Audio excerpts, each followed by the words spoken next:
Почитувани, почетокот со работа на новата влада, како и превземањето на одговорноста за политичките текови на новото мнозинство означи еден нов почеток за Република Македонија.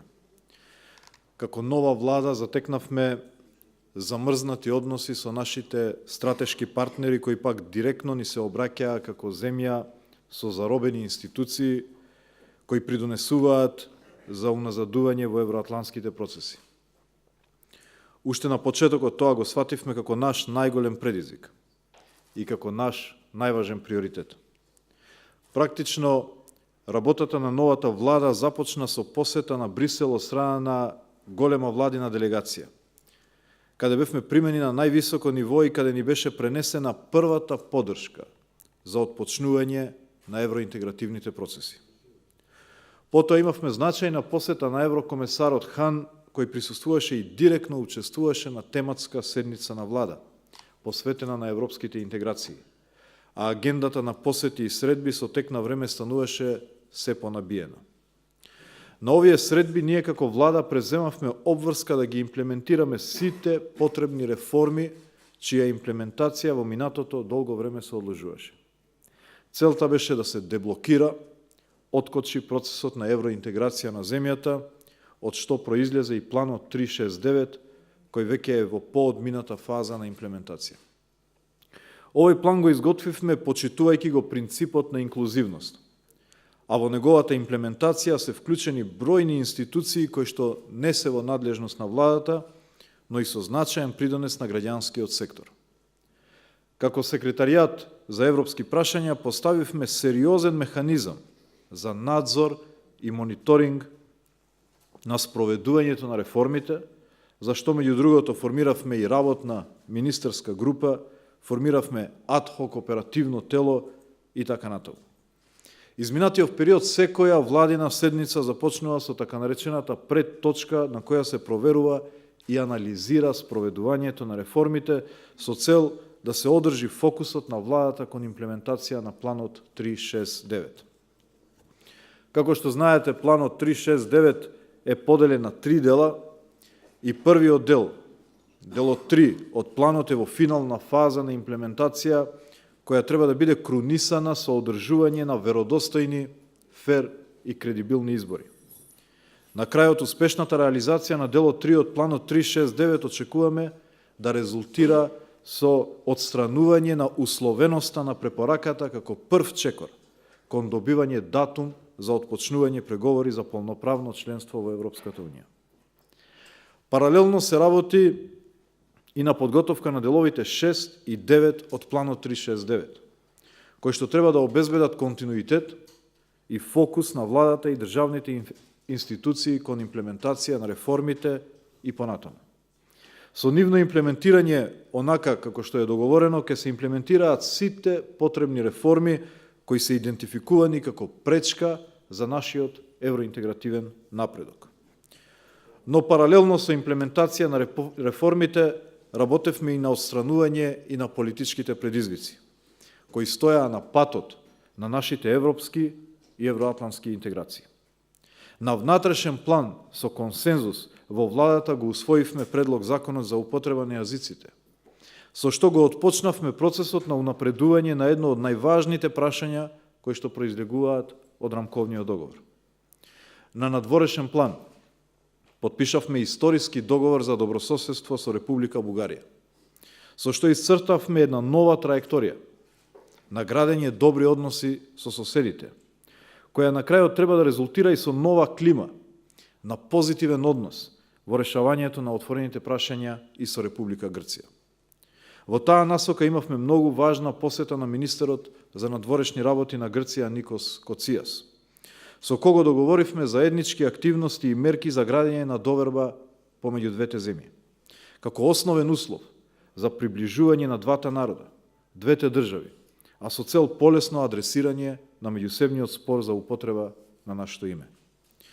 Покрај планот 369, како секретаријат за европски прашања работевме и на одмрзнување на сите останати тела и активности, кои се од наша надлежност, а служат за одржување и имплементирање на Европската агенда на владата и останатите државни институции. Така се посветивме и на националниот план за усвојување на правото на Европската Унија, така нареченото НПА, кое што беше замрзнато, то е ставено во мирување. Работејќи на НПА, направивме негово надополнување, консолидирање и конечно го усвоивме на влада.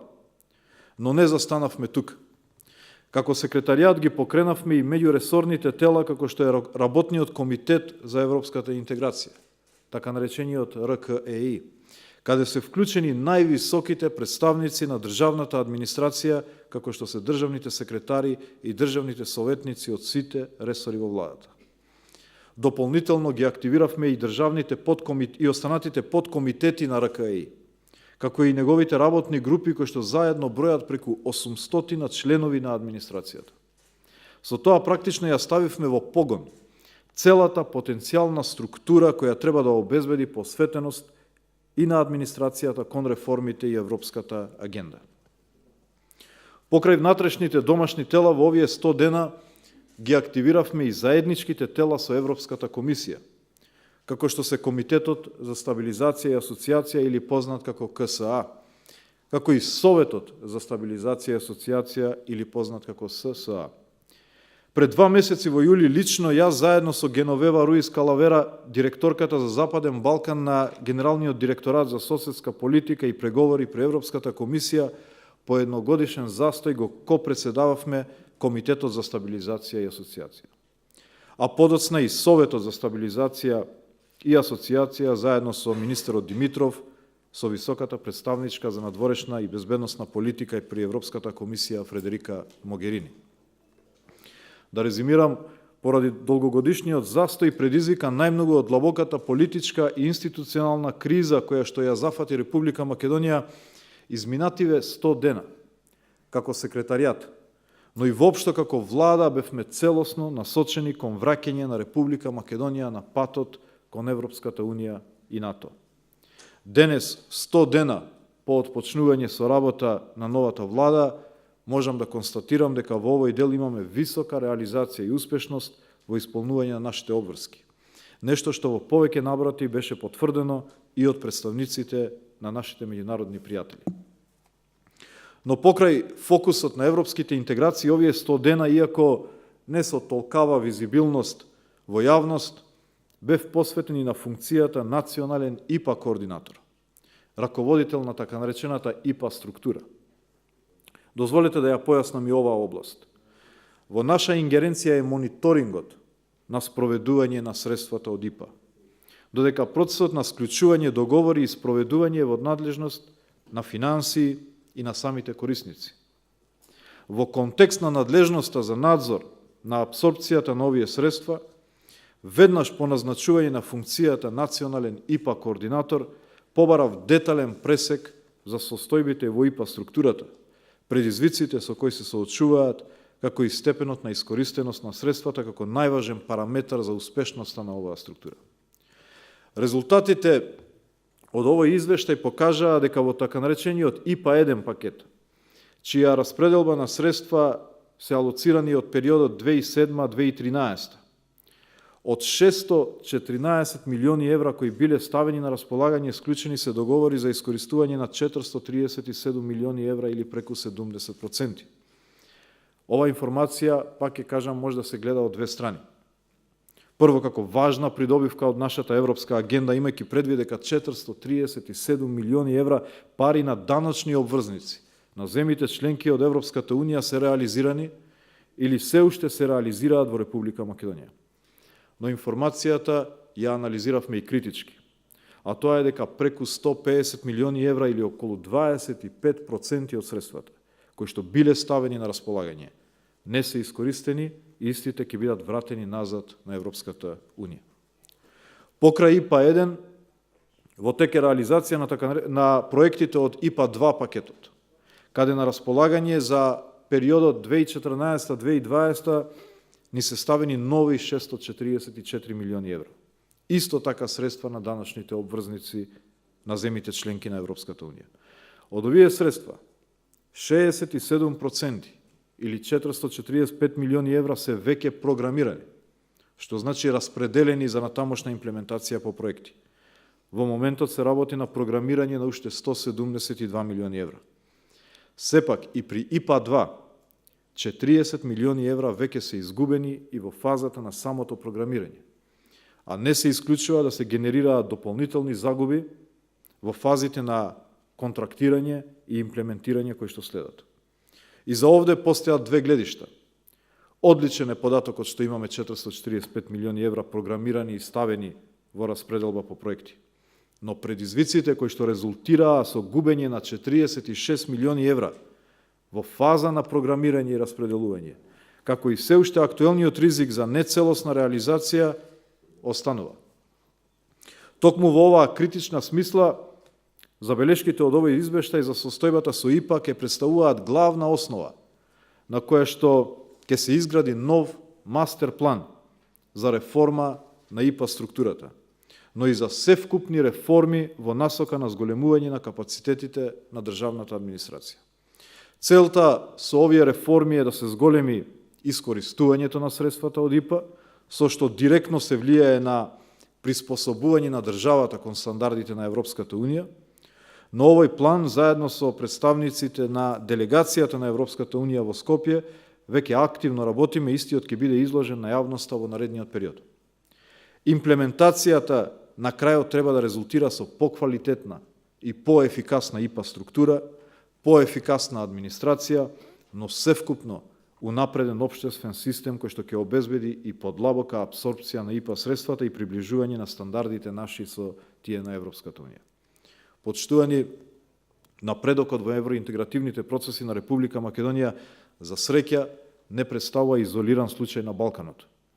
Туку е во иста насока со новиот бран на регионален европски оптимизам, кој што е проширен и кај земјите членки на Унијата. Во таа насока, на сите средби кои што ги имав, а и пред јавноста често изјавувам, дека ни се потребни конкретни чекори од страна на Европската Унија, но и од страна на земјите членки на Унијата. Чекори во насока на видливост на европските перспективи на Република Македонија. Чекори кои би биле во насока на зајакнување на европскиот оптимизам во земјата и во регионот. Она што јас од позиција вице-премиер за европски прашања можам да ви го гарантирам е дека ние, нашата влада, државната администрација, ќе дадеме се од себе во насока на исполнување на обврските од овој процес и во насока на приближување до европските и евроатлантските институции. Нашата успешност изминатите 100 дена денес ни дозволува на ваков начин да се обврземе. Ви благодарам на вниманието.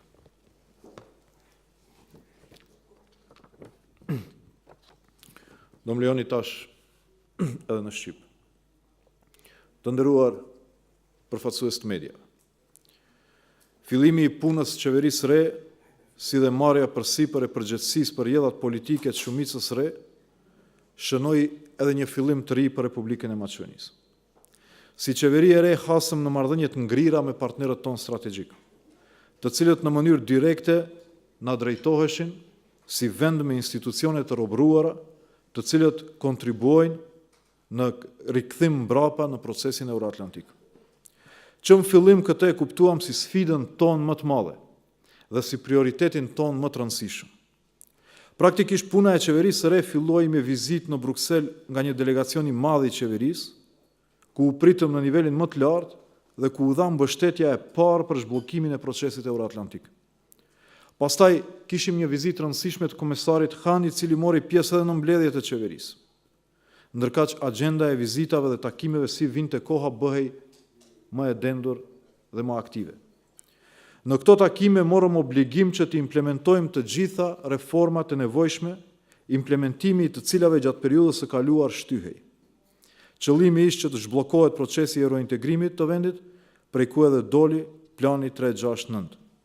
I cili tash është në një fazë të avancuar këtë të implementimit. Këtë plan e përgatitëm duke respektuar parimin e inkluzivitetit, ndërkaq në implementimin e tij u inkuadrua një numër I madh institucionesh, të cilët nuk janë kompetencë drejt për drejt e qeverisë, por një kontribut të rëndësishëm dha edhe sektori civil.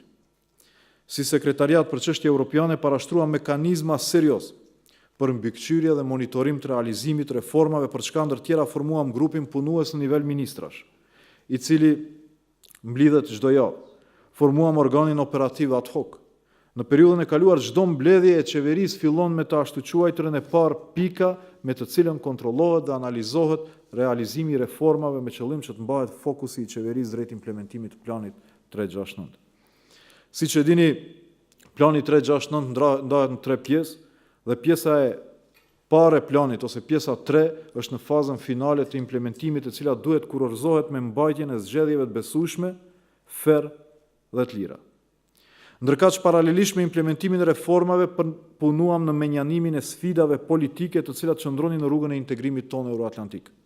Në planin e mbrëmshëm me konsenzus në qeveri aprovuam propozim ligjin për përdorimin e gjuhëve, me çka filluam procesin e avansimit së njërës prej çështjeve më të rëndësishme që dalin nga marrëveshja Kornize Ohrid. Në planin e jashtëm nënshkruam marrëveshje historike për fqinësi të mirë me Republikën e Bullgarisë, me çka përcaktuam një trajektorie të re të ndërtimit marrëdhënieve të mira me fqinjt, e cila në fund duhet rezultojë edhe me klim të re në raportin pozitiv në zgjedhjen e çështjeve të hapura me Republikën e Greqisë. Në këtë drejtim pata një vizitë shumë të rëndësishme të ministrit punëve të jashtme të Greqisë, zotit Kocias, me cilin dakorduam bashkarisht aktivitetet dhe masat për ndërtimin e mirëbesimit mes dy vendeve si kusht themelor për afrim të dy popujve, të dyja shteteve, ndërkaq me qëllim që të adresojë më lehtë kontekstin e ndërsjellë për përdorimin e emrit të shtetit. Të nderuar, progresi në proceset eurointegruese i Republikës Maqedonisë për fat të mirë nuk paraqet një rast të izoluar në Ballkan, por është në të njëjtin drejtim të frymës së re të optimizmit evropian rajonal që është përhapur edhe tek vendet anëtare të Unionit. Në këtë drejtim, në të gjitha takimet që kisha, por edhe para një opinionit, kam deklaruar se nevojiten hapa konkret nga ana e Bashkimit Evropian, por edhe nga ana e vendeve anëtare të Unionit, hapa në drejtim të vizibilitetit perspektivave europiane të Republikës Maqedonisë. Hapa të cilët do të shkonin në drejtim të forcimit të optimizmit europian në vendin rajon. Ajo që unë, nga pozita e zëvendës kryeministrit për çështje europiane, mund t'ju garantoj, është se kjo qeveri, kjo administrat, do japim gjithçka nga vetja në drejtim të plotësimit të obligimeve të këtij procesi dhe në drejtim të parafrimit me institucionet europiane dhe euroatlantike. Suksesi ynë gjatë 100 ditëve të kaluara na lejon sot që në këtë mënyrë të obligohemi para jush. Ju faleminderit. Povedete dokolku imate prašenje. Želim biti ume za Besone nga lideri I lideri podështës një akuzuar më parë në një intervistë, nuk ka nevojë se jemi afër. Jeni akuzuar si subjekt politik dhe ju si funksionar të BDI-s se keni has në probleme gjatë shkarkimit të ftyrave të eshallonit të dytë dhe të tretë, të cilat ishin nga VMRO DPMNE-ja. Sa janë këto të vërteta këto po jemi? Tash është shumë e rëndësi që në këtë fazë të avancuar të procesit zgjedhor dhe të fushatës të ndajmë shtetin nga partia. Ky objekt këtu, kjo zyre këtu dhe ky mikrofon është I qeverisë. Dhe nuk do kisha dashur ky mikrofon të futet në funksion të angazhimeve politike dhe partijake. Prandaj do ju kisha lutur që për çështje partijake të bisedojmë diku në selit partisë, jashtë qeverisë, kurse këtu të flasim vetëm për tema që kanë të bëjnë me interesin e përgjithshëm të qytetarëve dhe me punën e qeverisë në përgjithësi. Në atë drejtim nuk ka një të vërtet të tillë, as gjithçka në kuadër të fushatës zgjedhore, do ndëgjoni tash variante të ndryshme, po mos I merrni seriozisht, janë pjesë e fushatës tash. Беше прашањето во врска со партиските активности, мојот одговор реков дека во ова напредната фаза од кампањата треба да бидеме многу внимателни во одвојување на државата од партијата. Овој микрофон е на државата и не сакам да го користам за давање за партиски одговори во функција на кампањата. Така да би ве замолил за прашања кои што се однесуваат на изборната кампања, на мојата политичка партија, тие прашања да ги поставите и да одговориме надвор од оваа сала, надвор од овој објект со друг микрофон кој што е партиски, а не државен и на сите граѓани. A mundet edhe një pyetje? Po, Edhe më parë jeni thirrur në këtë parimin e ndarjes së shtetit nga partia, me që rast keni deklaruar se do të tërhiqeni nga të gjitha aktivitetet në pushtetin qendror që të fokusoheni në ato lokale. Do thotë të hiqni dorë nga gjitha takimet si zëvendës kryeministër, për shkak se jeni shefi i shtabit në Çajër. Atëherë ne me gjitha të po shohim takime dhe aktivitete të ndryshme, thuajse çdo ditë, takime si zëvendës kryeministër. Kjo çështja e pushimit vjetor që e keni cekur më herët se do ta mirni, a do të thotë se ishte vetëm deklarative? Tash do ju tregoj. Nëse ju kujtohet, në paraqitjen time thash do të marr 2 javë pushim, që do të thotë prej fillimit të fushatës. Fushata ende nuk ka filluar, do të fillon me 25 shtator dhe prej asaj dite unë do reduktoj angazhimet e mia vetëm në ato aktivitete të cilat janë urgjente, për shkak se në sekretariat unë nuk kam zëvendës ministër dhe ndoshta do duhet të bëj disa takime ose aktivitete që mund të jenë patjetërsueshme për këtë proces, mirë po prej ditës kur zyrtarisht do të fillon fushata me 25, unë si zëvendës kryeministër do i pushoj pothuajse të gjitha aktivitetet e mia si zëvendës kryeministër me qëllim për të dhënë porosin se shteti dhe partia duhet të jenë të ndara jo vetëm në një fushatë zgjedhore, por gjithmonë. Shteti dhe institucionet janë në shërbim të gjithë qytetarëve, edhe jo partive politike që janë pushtet, por as edhe partisë time. Por është i gjithë qytetarëve. Faleminderit. I nderuar, kisha pyetjen e fundit që ndërlidhet me atë që thatë partia duhet të ndahet nga pushteti. Pse po marrin pjesë ministra nga qeveria ku bëni pjesë edhe jo, pse po marrin pjesë në për aktivitete politike, sikur t'ja ishte rasti në Çajër? Ministrat mund të marrin pjesë, dhe ajo nuk është ndërhyrje e partisë me shtetin, dhe kanë drejt për shkak se ata janë përfaqësues politik dhe kërkojnë mbështetjen e qytetarëve. Ne jemi këtu si funksionar të votuar nga qytetarët. Dhe është krejt normale që të jenë pjesë, po ata nuk guxojnë të jenë në aktivitete me veturat zyrtare, nuk mund të shfrytëzojnë telefonat e tyre zyrtar, ose çfarëdo resursi shtetëror në funksion të aktivitetit politik. Kurse aktivitetin personal tyre fizik, ata mund ta bëjnë edhe në shtabet partijake, natyrisht mundësisht ose të marrin pushim ashtu siç do të bëj unë prej 25 shtatorit, ose ta bëjnë atë aktivitet pas orarit punës. Është me rëndësi mos shfrytëzohen resurset e shtetit në funksion të fushatës zgjedhore, bile edhe dorëheqjet kandidatëve që garojnë është e mirëseardhur. Po velet. Vicepremiere, kako očekujete na posljednji od Evropski suvet во декември ова година да се откочи нашата евроинтеграција, односно препорака, предпоставувам, во деновиве во Нью Йорк се одржува Генералното собрание. Таму е грчкиот шеф на дипломатијата Козијас, кој повторно не овини за иредентизам. Како ќе условите Грција повторно да не се спротивставува на започнување преговори за Европска унија на Република Македонија? Значи, одлуката во Советот на Европската Унија се носи со консензус, се слагам, со консензус на сите земји членки, вклучувајќи ја и Грција.